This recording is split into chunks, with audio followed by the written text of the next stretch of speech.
And welcome back to another episode of Simply Robotics, the podcast. I'm your host, Monique, and you can find me on all social media platforms at Simply Robotics.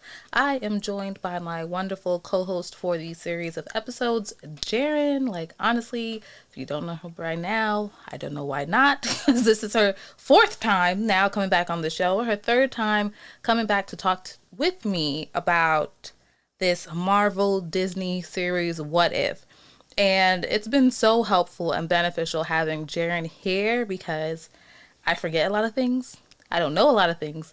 And most importantly, she's a comic reader. So she has a lot of backstory and insight and all that sort of stuff. And has just been a great person to do this with. So, Jaren, let's just get into it. I paid a lot of attention this time around to the Watcher because I was like, I'm not crazy, you know? So we were all right. He says the same thing at the beginning of every episode. However, once we start getting the episode, he says something again. And Mm-hmm. that second little sentence or two that he says is different. So we can tag team going throughout the episode, but I figured we'll just completely go through it. And as you remember things or as you have commentary, just completely interrupt me. So the episode is titled What If and ellipses the world lost its mightiest heroes. And the Watcher the episode starts. We're gonna come back to that. And then it goes into the Watcher saying that humanity is so eager, so willing to face the impossible, yet blind to the bigger picture, and how just in 1 week we see three strange and separate stories unfold. And he's referring to the story of Tony Stark, Bruce Banner, and Thor, right? So he continues saying, I'm the Watcher, and where humans see chaos, I see blah, blah, blah, a collection of individuals that can become a team of heroes. And he's like, at least that's how things played out in one universe. So he's definitely letting you know that, like, this team of heroes may not be coming together in this episode. So do you want to start taking it away with Nick Fury and Natasha driving, and they are trying to recruit Tony Stark? Yes. So the episode basically takes place during like one of Marvel's like most significant weeks ever, and it's Iron Man 2. And this is when I think he just finished having that fight with we find out that the reactor that's in his chest is actually poisoning him, like it's corrupt, and he's kind of going up his rocker. And that infamous scene of him in the donut, in the like the giant donut eating a donut, that's where we basically kick off the show. And Fury and Natasha are going to recruit uh, Tony. Natasha is like, I'm not really feeling this. And he was like, but remember, I recruited your raggedy butt.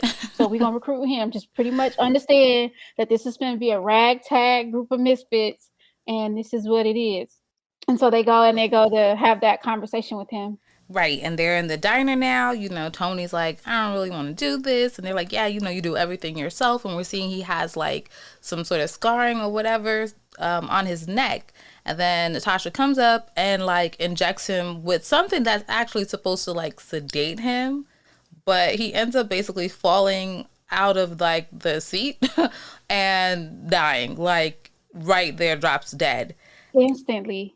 And I was like, damn, we are, like we said in the first episode, they're recapping movies, but in like, I don't know, 90 seconds. Like, Right. Like they literally condensed the entire movie and was like, this is the moment that matters, essentially. yes. So this actually happens. And then, the Watcher says his bit about like the heroes coming together.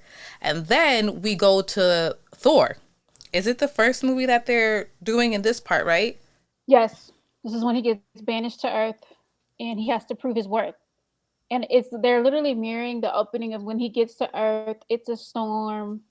And he's trying to get mirror, the hammer. Yes. And everybody can't get over how apparently how fine Thor is. Thor don't look that good. Yeah. But they're referencing because like, so we have to also mention um Natasha Romanoff makes a comeback, but it's not Scarlett Johansson voicing her. It is Samuel L. Jackson voicing Nick Fury. Um, Whoever Hawkeye is, he's being voiced by the original actor. And Coulson makes a comeback. So if you're like a huge fan of Agents of S.H.I.E.L.D. and you follow like the comics in the show, Coulson makes his great return. I love Coulson. Yeah, And he's he's great. basically just like he's giving Fury play by play of what's happening. And they got Hawkeye up in the nest, like ready to take the shot. And he's like, dang, he got some nice hair, good looking white Caucasian male. And Fury's just like, what? He was like, no, he fine. Like Coulson, like, I gotta give it to him. And then I don't know if you want to take pick up from there. No, keep going. So they're mirroring the show. Then Hawkeye's like, hey, let me know if you want me to take the shot. Fury's like, no, because they're mirroring like plot for plot of how he went to go get Mirror. So that Fury wants to see if he can lift the hammer because they just had the conversation Right. saying that nobody can lift the hammer. Not even, I think he said Jackson, who they referenced from the movie, and he was like, Jackson does CrossFit and he can't even lift it. So they were trying to see if Thor can lift the hammer. Right before Thor gets ready to lift the hammer, Hawkeye's like, take the shot. Fury's like, no. All of a sudden, it appears that Hawkeye takes the shot and hits him in the heart, I mean, and Thor dang. dies immediately. Immediately. But if you know Hawkeye, he never misses. He never has a misfire. So I'm sitting here like, what? Yes. But he hit him and he's dead. Dead. Yeah, and in that moment, you're kind of like, why would, if no one knows this person, and even though he is beating up the, the agents and stuff on the ground, We got to back up. yeah, it's like, why? Oh, sorry. We totally skipped over Tony dying. No, we didn't. We talk about Tony dying and being poisoned? Yes. Oh, we did? Yeah. Sorry. Yeah. Because that's literally the first thing, dope. We moving fast as the episode, but they basically lock up Natasha. So we talked about that, how they locked up Natasha. We didn't talk about how they locked her up. As you said, Hawkeye never misses, right? And what happens is they end up, it's Hawkeye's arrow that's in Thor's chest. Yeah. So they put Hawkeye in confinement, and as Fury and that agent that you just mentioned, Coulson are talking, you see, like, because it's like Fury and Coulson are in the front, and like Hawkeye's kind of off to the side, but he's like, in his little cell or whatever. Mm-hmm. And he is heartbroken over this. He is distraught. And as they go to like question him, he's like starting to be limp, and then he dies. So for me, I'm like, let me check the time on this. It is 9 minutes into the show, and we have already lost 3 Avengers. 3 in 9 minutes. I was like, wow. Everybody just dropping. Dead. Body count's high. Just like that. So this is where we come back up to it. In this moment, what has happened is Natasha has been captured. She's in a truck or whatever. She's being taken to somewhere, whatever. She breaks out, and she then meets up with Dr. Ross because she's trying to. Well, no, she says that Dr. Ross is good at keeping S.H.I.E.L.D. like off her radar. So she's bringing this injector thing that she had when she was trying to sedate Tony Stark so that Dr. Ross can inspect it and look at it. This is really cool. Okay. Sorry. No, go ahead. Really cool. Go. For those of y'all who don't know who Dr. Ross is basically, Marvel does this amazing job of course correcting. So Hulk hasn't had his solo movie as far as Mark Ruffalo is concerned. They haven't done, right. He hasn't had a solo movie yet. He's had a buddy movie with Thor, but he has not had his solo movie as to like how he came to be the Hulk. So what they did was they basically plucked the guy from the second Hulk and inserted Mark Ruffalo into that story. Mm-hmm. In that version of the Hulk, Dr. Ross was also like his partner and his love interest. And together they were basically, because they go to the university, and basically he used the university as his testing grounds, and they were experimenting on how to elevate human DNA. And that's how he messed up and essentially became the Hulk. And so she's really, really good at dissecting like DNA and figuring out where things go wrong. She's basically his troubleshooter. Mm-hmm. And that's why Natasha goes to her. Okay. No, continue. And then they basically find out after she examines the injector that she injected Tony with, they find out not only did he not get the injection he was supposed to get, something very small but deadly was inserted into the injector to fire off instead and kill him instantly, and that's what happened. Right. And then Natasha mentions, because she was just like, this tech is really difficult to come by, and then Natasha references like nanotech. So as soon as she said nanotech, I thought of Ant-Man, because I'm just like, oh yeah, the Ant-Man, that's basically what they messed with and how they like shrunk and got bigger. Okay. I didn't So jump to that then, conclusion because I wasn't crazy about Ant-Man. I saw Ant-Man in my like sprint to watch all Marvel movies before mhm. Infinity War.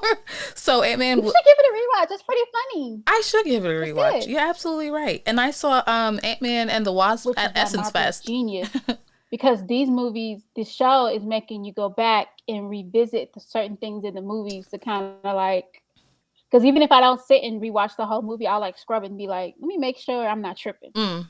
So after that, Fury calls Natasha and he's telling her that someone is going after all the contenders of the Avenger Initiative and basically saying at this point the only ones that are alive are Bruce and Natasha. And so she better find him and, you know, whatever. So while this is happening, there's a cutscene and Loki is arriving to that shield base because Thor has been killed.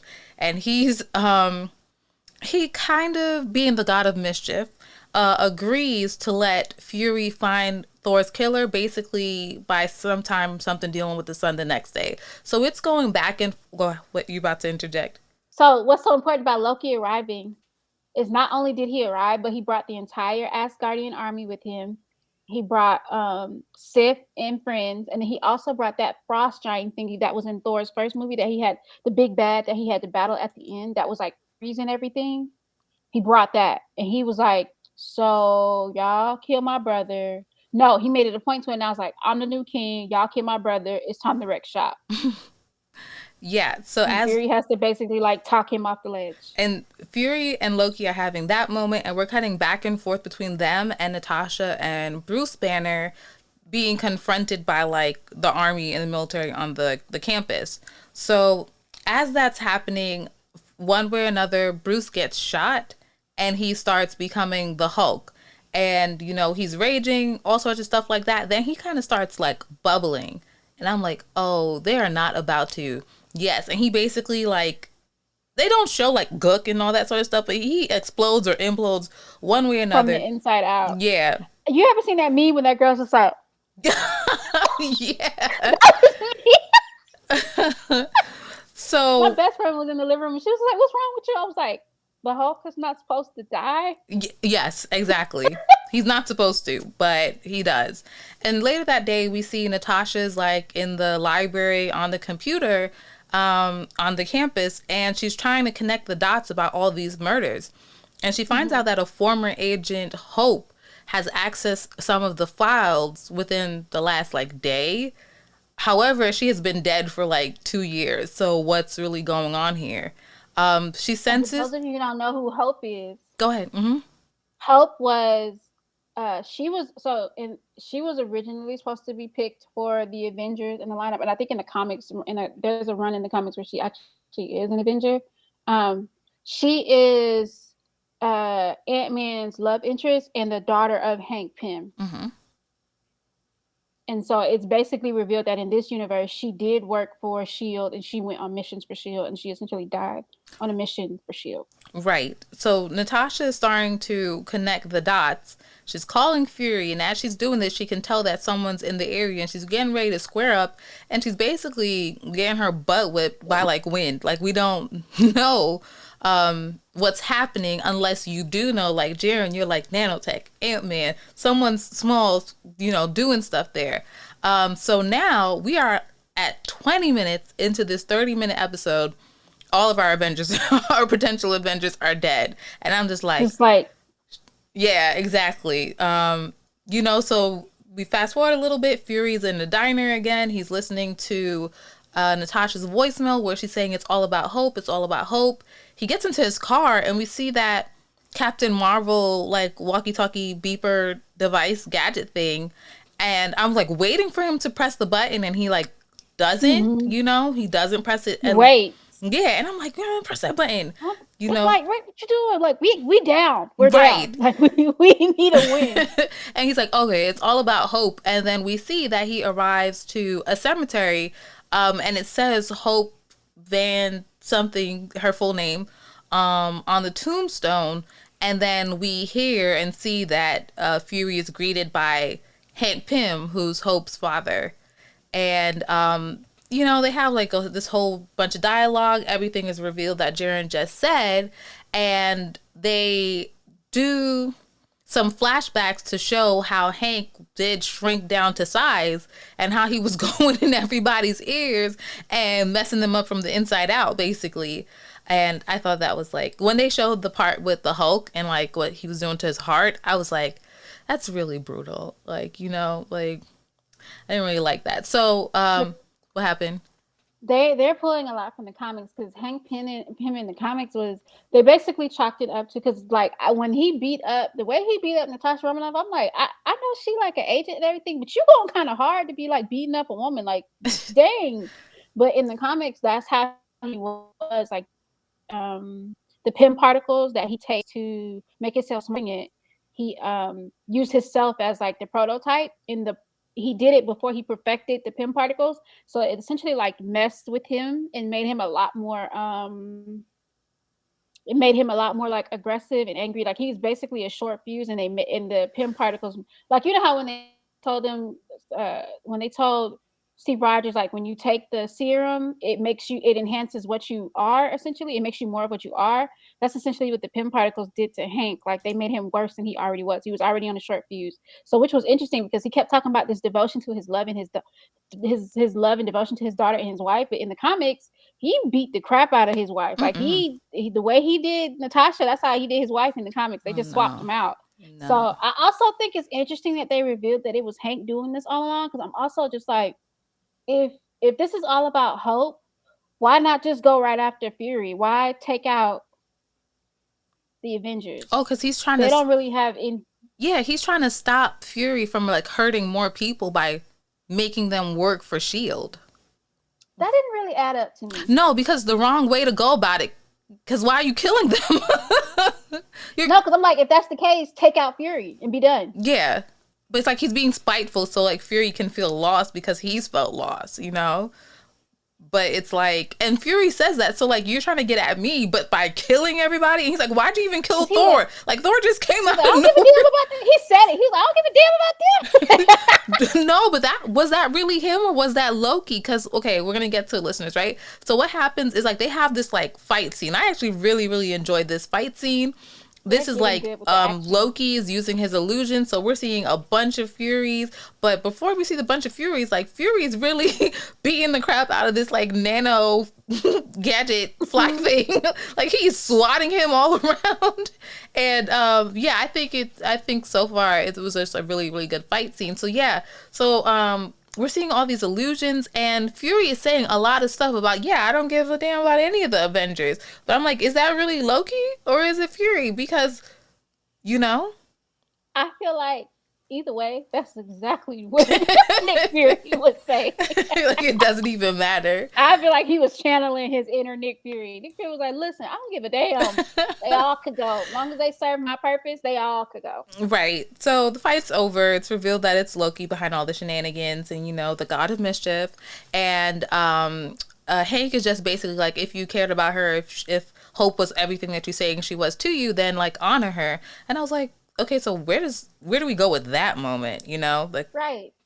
Okay, whatever. So Loki basically is like, you know what? I'm having a great time here on Midgard/Earth, and I think I'm gonna extend my stay. Yeah, like I think I like it here. I thought it was so funny the way Nick Fury whipped around and was like, "Wow!" It was like very, very ethnic of him, because yes, how long you think you about to stay here? He was missing one word from that line. He was like, how long?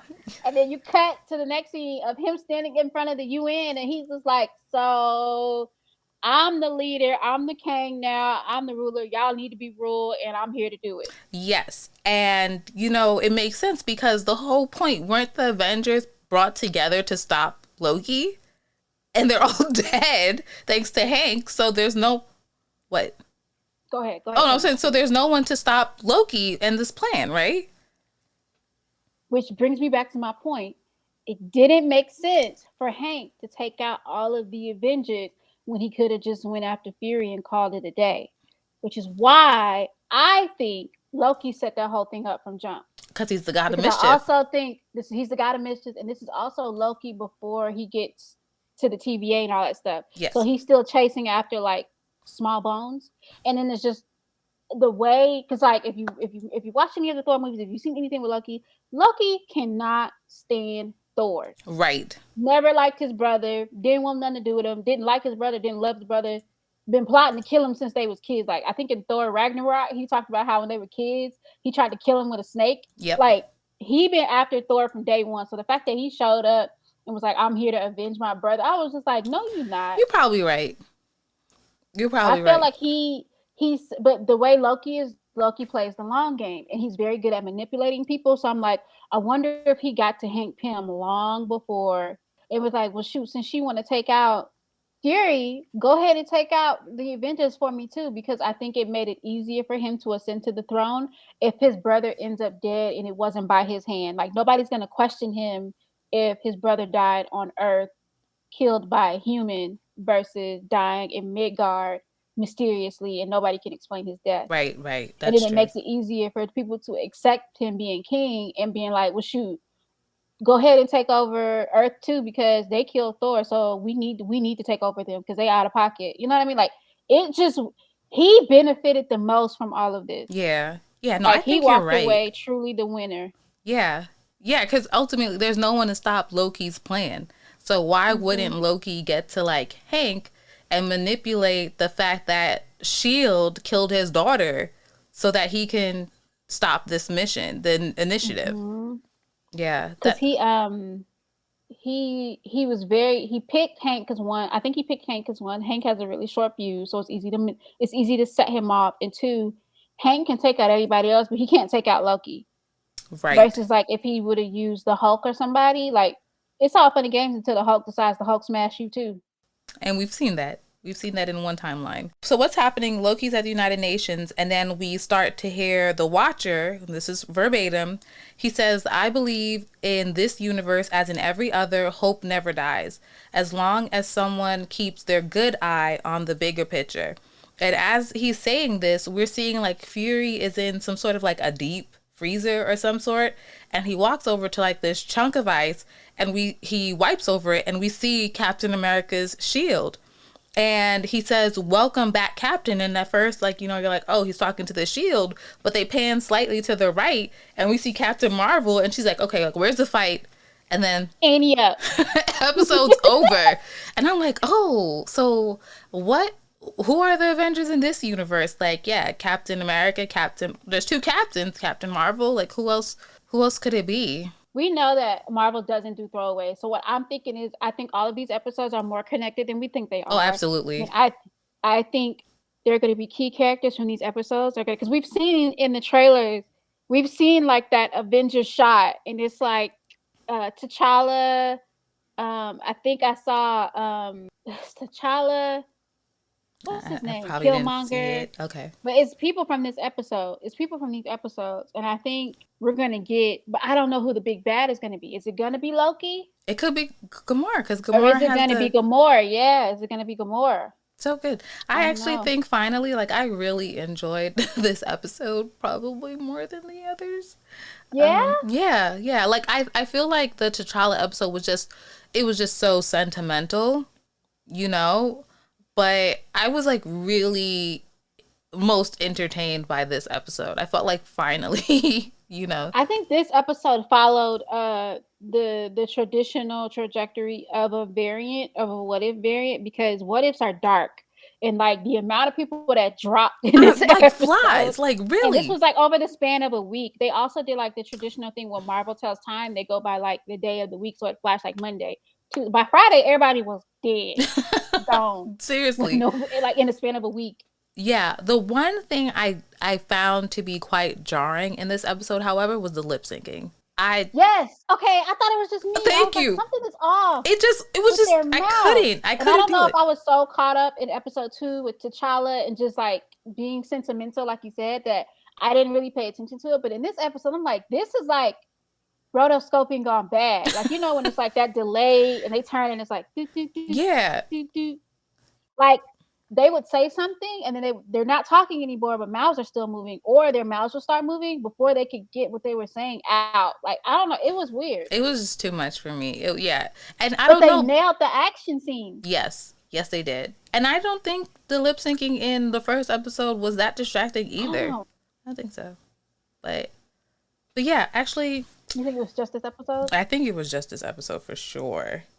For sure. I wanted to actually get really quick, sorry listeners, what episode the next episode would be, because I finally have it. I'm showing it here on my phone. It's even hard to see on here. But just like all the episodes. So the next episode's supposed to be Doctor Strange Supremo. So do you have any thoughts about I'm just happy to see Doctor Strange. Like after the Spider-Man trailer dropped by I'm accident. trying not to watch it. It's everywhere. I'm trying so hard not to watch it. Dang. I don't want to watch it. I don't want to see it. I want to see the movie. Oh, okay. See the trailer. Well, then never mind. But I'm excited about it. I was happy to see Doctor But Strange. that you mentioned Supremo. Yes, go ahead. The highest level that they can reach as like practicing magic is the Supreme, and they reference that a lot in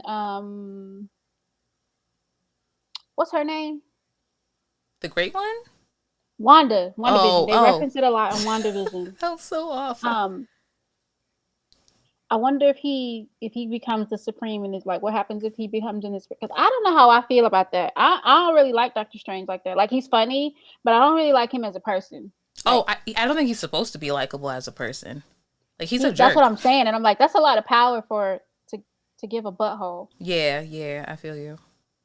But and I think also, I could be wrong, but I think once you achieve that power, it's supposed to corrupt you at some point. We need that. You said variants are dark. Variants are dark, so achieving that much power, it eventually, depending on the type of person you are, it corrupts you. Like, that's why it was so important that Steve Rogers was Captain America, because it would have corrupted anybody else. And I think that's why in Captain America and the Winter Soldier, in Falcon and the Winter Soldier, he says that, Falcon says that, like, they ask him, would you ever take the serum? He's like, no, I don't need that. Because I think he knows, like, it's not meant for him. Right. Like, it takes a very special person to be able to take that serum and still do and be good. Yeah, and we saw what happened. Can we talk about the art? What? I'm sorry. I just said we saw what happened when someone took the serum that didn't really have such a pure, genuine heart. We saw what happened with that, yeah. Two things. So it's very interesting because we kind of saw this in the last episode. Like, you took T'Challa completely out of his element, but he was still who he was at his core. So it doesn't matter. It doesn't matter unless Loki goes to the TVA. No matter what universe he's in, he's always going to try to rule Earth. He's always going to try. So you know what I mean? Yes. But I'm like, even after all of that, you finally got to be king of Asgard, and that still wasn't enough for you. Oh, okay. I see what you're saying. Yeah. You see what I'm saying? Like, he totally could have went back to Asgard, ruled as king, blah, blah, blah. It's never enough. Like, he has to have more. It's never enough. He has to have Earth. Like, he's never going to feel like he achieved anything unless he gets Earth. Yeah. Which is actually low-hanging fruit for him. It is. And in the TVA, they did talk about that when they were going through his, like, highlight reel almost or whatever. Like, in every universe, he's stuck in a time loop. He's going to repeat, no matter how they lay it out or how they roll the dice, he's essentially going to repeat the same game plan. Yeah. Well, that's our time this week. Can we talk about the art really quick? Oh yeah, sure. So, like, the zoom out scenes of, like, the landscape was amazing. Those paintings was amazing, and the shots of, like, so they would zoom out and it was like Fury and Natasha driving through the desert, and then you see the Watcher like just watching in the back. Yes. And all you see is his eyes closing. Yes. Those were so good. Yes. I liked how they did that. They did like some pans too, and then you would just like see the Watcher, like in the see his eyes and stuff like that. Yeah. That's really good. They gotta I don't know. Well, they probably might do an art of book. They should. They should. It's like, do we need more art of books? Like, There's never enough. I'm torn about the art style because I like it in video games when they like have to do a short mission and tell a quick story, but looking at it for longer than 5 to 10 minutes is a lot. I feel you. Especially when the lip syncing doesn't sync. Yeah, I feel you. That's how I felt from the very beginning. I was getting more people on the bandwagon. But I think, again, because of all that's happening in this episode, it wasn't that bothersome to me. I guess the T'Challa episode, maybe for me in some aspects, is like slower. So my eyes could settle more on the art style of it. This one, there is enough, because they were killing people left and right. I feel like my attention was really focused on other things and the lip syncing being off. So, but yeah. Hats off to the director, to the storyboarders for this, because y'all literally took like 4 or 5 movies and condensed them to 30 minutes. I'm saying. And you did it seamlessly. Yes. Because that Hulk movie, I would have never figured out how they were able to like insert it and make it make sense. Because that's like, the Hulk movie that they reference is almost like a variant of itself. Yes. Because it wasn't even the Hulk that we know and love. And it was just like, they took the Hulk, they took Thor, they took Tony. They took like 3 or 4 movies and chopped it down. It was like, from the top, give them the highlights, keep it short and sweet. And the pacing isn't too bad. Like at first I felt like it was too fast, but now I'm like, I get it. Yeah. I'm on board. When now. you think about how much they told, you're like, yeah, the pacing wasn't all that horrible. It was more the shock that they were dropping like flies. But yeah, at first I thought the episode was like 45 minutes, and I was like, nope, they still kept it in that 30 minutes. Like, you gotta catch up, like, you know. And this is like, you can't be brand new coming into this time about you finna start off with What If. You have to do your homework. You need to go watch all of the Avenger movies. You might even have to read a comic book or 2. And as long as you're watching the movies, you can follow.